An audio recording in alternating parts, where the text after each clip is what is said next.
علامہ اسماعیل حقی علیہ رحمہ تفسیر روح البیان میں ایک واقعہ نقل فرماتے ہیں کہ امام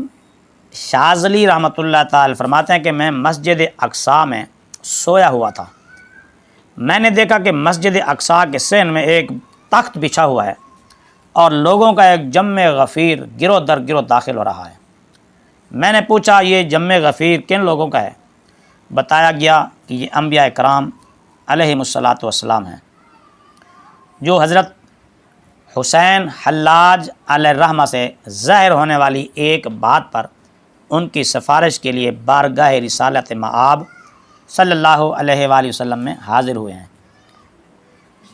امام شاذلی فرماتے ہیں کہ پھر میں نے دیکھا کہ تخت پر حضور نبی کریم رؤوف الرحیم صلی اللہ علیہ وآلہ وسلم جلوہ فرما ہیں اور دیگر انبیاء کرام علیہم الصلاۃ والسلام بھی موجود ہیں۔ ان میں حضرت سیدنا ابراہیم خلیل اللہ اور حضرت سیدنا موسیٰ کلیم اللہ اور حضرت سیدنا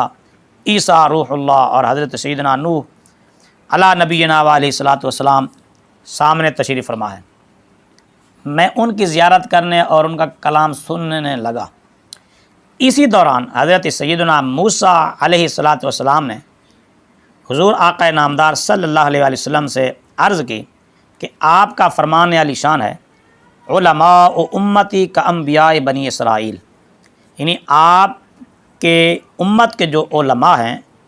وہ بنی اسرائیل کے نبیوں کی طرح ہیں، لہذا مجھے ان میں سے کوئی عالم دکھائیں۔ تو حضور نبی پاک صلی اللہ علیہ وآلہ وسلم نے حضرت امام غزالی رحمۃ اللہ تعالی علیہ کی طرف اشارہ فرمایا کہ یہ میری امت کے عالم ہیں جو انبیاء بنی اسرائیل کی مثل ہیں۔ تو حضرت موسیٰ علیہ الصلاۃ والسلام نے آپ سے ایک سوال کیا، یعنی امام غزالی علیہ الرحمہ سے سوال کیا، تو امام غزالی علیہ الرحمہ نے اس سوال کے 10 جواب دے دیے۔ تو حضرت موسیٰ علیہ الصلاۃ والسلام نے فرمایا کہ جواب سوال کے مطابق ہونا چاہیے، سوال ایک کیا گیا ہے اور آپ نے اس کے 10 جواب دے دیے۔ تو امام غزالی رحمۃ اللہ تعالیٰ علیہ نے عرض کی، جب اللہ تعالیٰ نے آپ سے پوچھا تھا وما تلک بیمینک یا موسیٰ، کہ اے موسیٰ علیہ السلام آپ کے دائیں ہاتھ میں کیا ہے، تو اتنا ہی جواب کافی تھا کہ یہ میرا عصا ہے، مگر آپ نے اس کے کئی جواب اور کئی خوبیاں بیان فرمائیں۔ تو علماء کرام فرماتے ہیں گویا کہ امام غزالی رحمۃ اللہ تعالیٰ علیہ حضرت